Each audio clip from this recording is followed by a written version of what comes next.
भारतमा कोभिड-19 विरुद्धको पहिलो औषधि जारी गरिएको छ। कोभिड-19 का लागि अहिलेसम्म कुनै विशेष औषधि नभएकोमा अब भने 2-डिओक्सी-डी ग्लुकोज नाम गरेको औषधि सार्वजनिक गरिएको छ। भारतका रक्षा मन्त्री राजनाथ सिंहले कोरोना भाइरस विरुद्धको औषधि 2-डिजी को पहिलो खेप सोमबार जारी गर्नुभएको छ। डीआरडीओले जारी गरेको औषधिको पहिलो खेप जारी गरेपछि मन्त्री सिंहले यसको प्रयोगबाट संक्रमितलाई चाँडो निको हुने गरेको बताउनुभयो। यसको प्रयोगले अक्सिजन माथिको निर्भरता पनि 40% कम हुने देखिएको उहाँको भनाइ छ। कोरोना भाइरसको महामारी विरुद्धको युद्धमा यो औषधि आशाको किरणका रूपमा आएको उहाँले बताउनुभयो। 2-डिओक्सी-डी ग्लुकोज नाम गरेको औषधिलाई संक्षेपमा 2-डिजी भनिएको छ। यो औषधि भारतको रक्षा अनुसन्धान तथा विकास संगठन डीआरडीओ को institute of nuclear medicine and applied sciences INMAS र डाक्टर लेडिज ल्याबले संयुक्त रूपमा बनाएका हुन्। भारतमा यसलाई कोरोना संक्रमितका लागि दिइने पहिलो औषधि भनिएको छ। भारतको औषधि नियामक निकाय डीजीसीआईले पनि यो औषधिको आकस्मिक प्रयोगका लागि अनुमति प्रदान गरेको छ।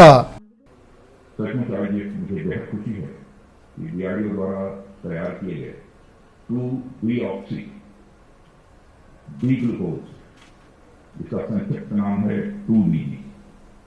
इस ड्रग के लॉन्चिंग सेरेमनी में भी भाग लेने का अवसर प्राप्त हुआ है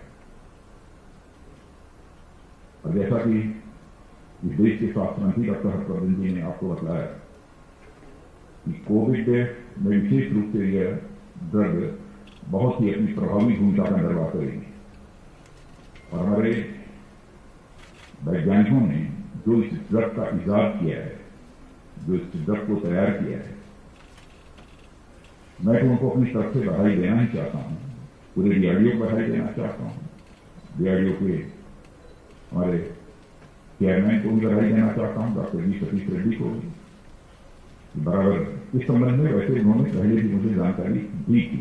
यह काम हमारे यहाँ चल रहा है और यह ड्रग जिसका यह इजाद हुआ है, यह आशा और उम्मीद की एक नई किरण लेकर आया है।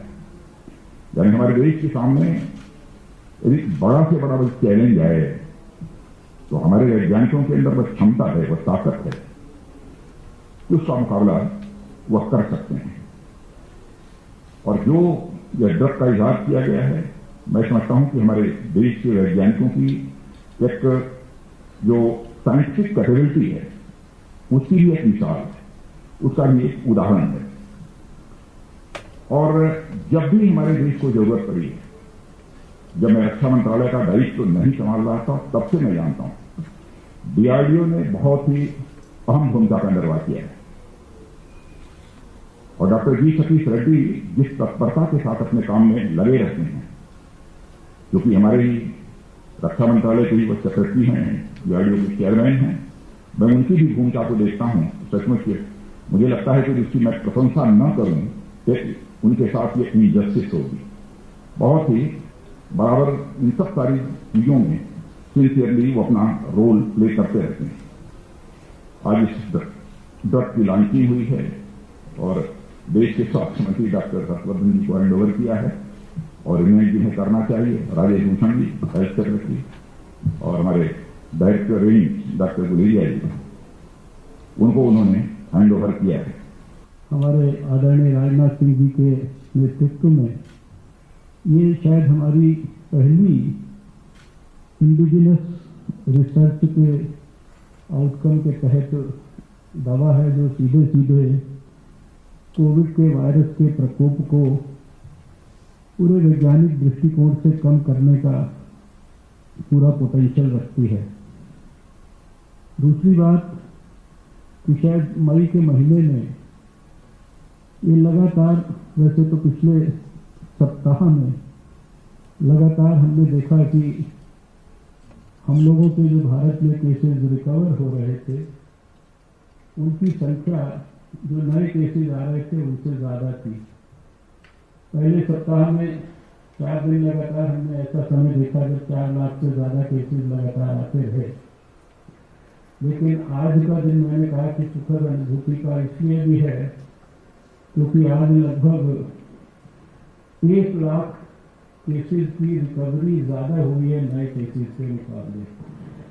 नए केसेस अगर 2,81,000 हुए हैं तो रिकवरी लगभग 3,79,000 के करीब हुई है।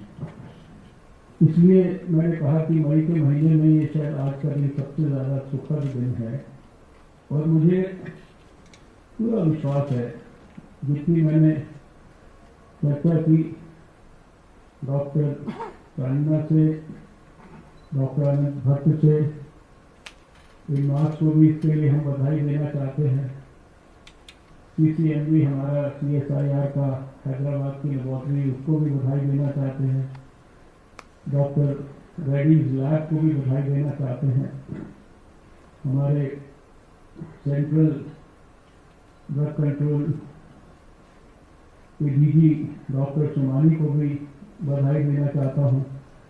और इसके साथ साथ जितने भी देश में इस एक साल में जो फेज 1 से शुरू होकर और फेज 2, 3 तक ट्रायल्स हुए, इसमें जैसा अभी रेड्डी जी ने भी कहा कि लगभग 30 अस्पताल, उनके डॉक्टर्स, उन्होंने इस रिसर्च के अंदर पूरा परिश्रम करके कंट्रीब्यूट किया।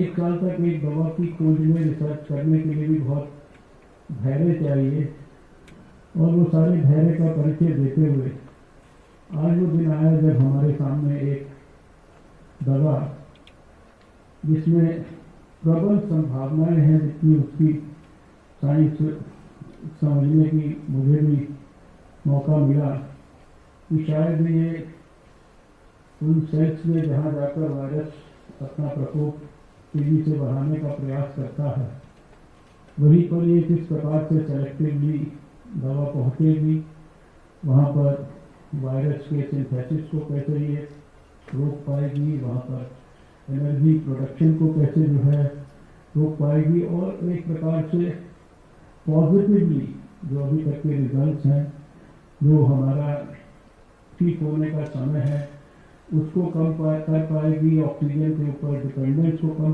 कर पाएगी।